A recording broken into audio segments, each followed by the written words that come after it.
তীব্র গরমের মাঝেই সারা দেশে খুলল স্কুল কলেজ। সকাল থেকে শিক্ষার্থীদের আনাগোনায় মুখর হয়ে ওঠে শিক্ষা প্রতিষ্ঠান। এতে খুশি অভিভাবকরা।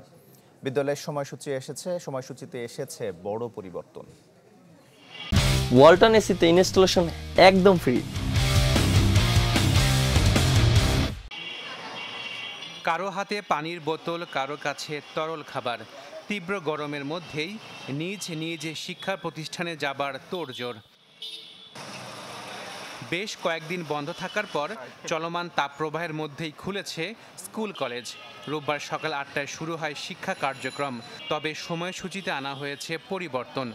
এই তীব্র তাপদাহ যেটা, এর মধ্যে কলেজে আসা আর আমাদের বাসা তো অনেক দূরে, তো আসাটা আপনার কষ্টকর হয়ে যেতেছে। আর রাস্তায় প্রচন্ড ধুলাবালি। আমাদের বাসা সবার কাছে না, অনেকের অনেক দূর থেকে আসা লাগে। তো এই তীব্র তাপদাহের মাঝে আমাদের খুব কষ্ট হয়ে যায়। আমাদের কলেজে আর কি পানির কোনো সুব্যবস্থা নাই, কিন্তু আমাদের মাঝে যখন কলেজে আমাদের একটা টিফিন ব্রেক দেয় মাঝখানে, তখন বাইরে থেকে আসে আর কি পানি, তাও ওটা ঠান্ডা হয় না। খোলাটা ঠিক আছে, কারণ যেতটুকু সময় ক্লাস করবে ফ্যানের নিচে তো থাকবে, বিষয়টাই সেরকম। আর দেখা যায় স্কুলটা বন্ধ দিলে যে বাসায় থাইকে সেরে যে তারা গরম ভোগটা করবে না, তা তো না। সবার বাসায় কিন্তু এসি নেই। একটা স্যালাইন পানি দেওয়া আছে, আর একটা আপনার ফ্লাক্সে একটা আপনার লেবুর পানি দেওয়া, এই যাতে তার শরীরে যাতে কোনো কিছু ঘাটতি না হয়।